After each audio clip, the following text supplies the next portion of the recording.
ربنا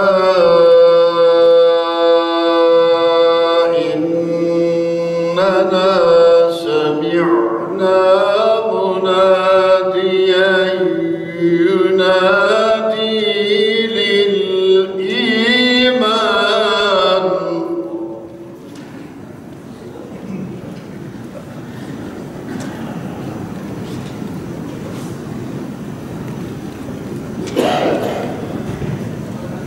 مناديا ينادي للإيمان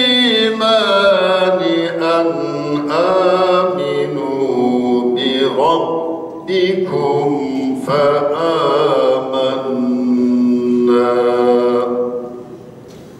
Emekli memur senimizin tertip ettiği çözüm önerileri ve sorunlar, emeklilerin sorunları ve çözüm önerileri ile günün tecrübesi, yarının pusulası, hatıra yarışması programımıza hoş geldiniz diyor. Hepinize saygılar sunuyorum.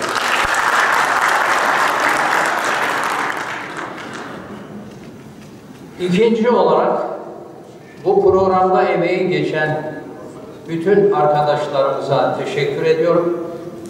Hatıra yarışmasında bizi yalnız bırakmayan emekli kardeşlerimize de şükranlarımı arz ediyorum.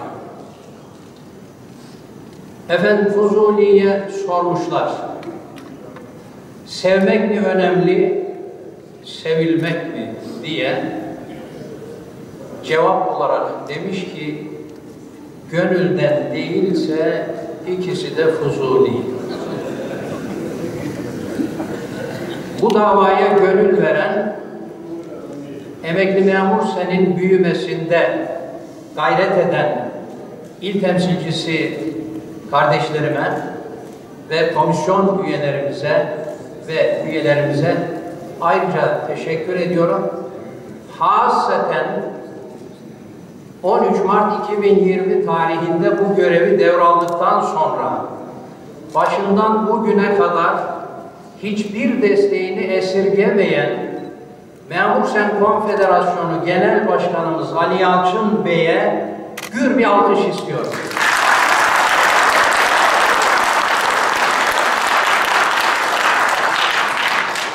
Hayat mücadeleyle başlar diyor kimi düşünürler.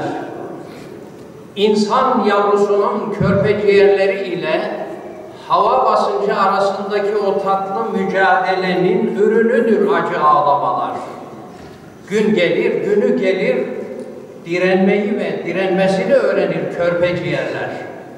Açlığa karşı direnmek, yoksulluğa karşı direnmek, yolsuzluğa karşı direnmek, insan inanç, fikir ve düşünce özgürlüğünün önündeki engellere karşı direnmek, 4688 sayılı yasa içerisinde yer almayan emeklilerin vermiş olduğu mücadele ve bu uğurdaki gayret ve direnmek.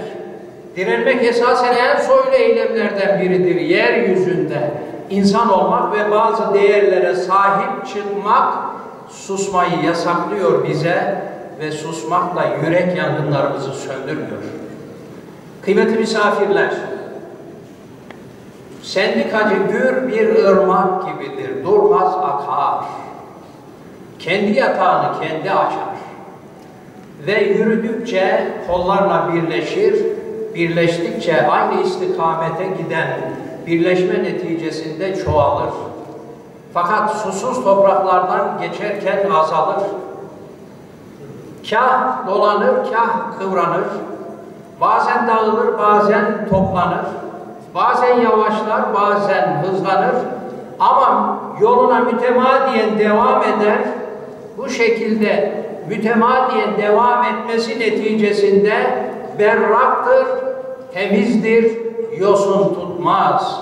Değerli kardeşlerim, bazı hal ve şartlarda önüne bent vurulsa da bu güçlü akım neticesinde bu bendi aşar geçer ve en kısa sürede inanıyorum ki ben 4688 sayılı yasa içerisinde emekliler de sendikal hak elde edecekler ve biz de Memur Sen Konfederasyonu bünyesinde yerimizi alacağız.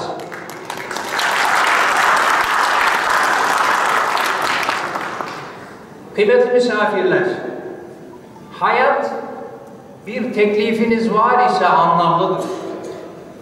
Her teklif bir iddiayı içerir. Yani iyiye, doğruya ve güzele daveti ve çağrıyı.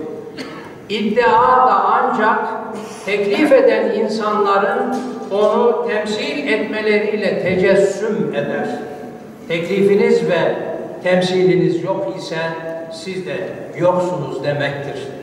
Teklifimiz elbette var. 4688 sayılı yasa içerisinde yer alır. İddiamız uluslararası konjonktürde emekliler sendika hakkı elde etmişler. Türkiye'de de inşallah bizler vasıtasıyla o hak elde edilecek. Bizler birikimimiz, gücümüz, sağlığımız ne el veriyorsa o durumda işin vacibini yapmalıyız. Öğrenmeye, üretmeye devam etmeliyiz. Yol açmalıyız, yol almalıyız ve yeni yollar yapmalıyız. Bunun yolu gayret etmekten geçer. Onun için emeklilik temelden işi bırakmak değil, işten güçten elini ayağını çekmek değildir. Her şeyin sonu aynı zamanda bir başka şeyin de başlangıcıdır. Emeklilik de son değil, yeni bir başlangıç olarak görülmelidir ve bu bilinçle hareket edilmelidir. Değerli dostlarım, kıymetli emektarlarımız, memur sen olarak işten emekli fakat hayatta emekçi olanları bir araya getirmeye, örgütleyerek yeni yolu açmaya gayret gösteriyoruz. Onun için sorunları tespit, çözümleri analiz ederek sağlıklı önermelerde bulunarak yol açma gayretimiz sürüyor ve emekli memur sen onun için adım adım yol alıyor. Birçok sorunumuz var. Emekliler olarak. Bir araya geldiğimizde tartışıyoruz.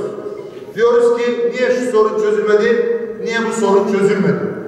Biz emekli memur senin ortaya koyduğu eforla kamu görevlileri emekli aylıklarının memur maaş zamları oranında belirlenmesini, emeklilere yılda 2 kez bayram ikramiyesi verilmesini, maaş promosyonunun alınmasını, maaşlarda iyileştirmeler yapılmasını ve son toplu sözleşmeyle kamu görevlisi emeklilerin ek göstergelerinin artırılmasını sağladık.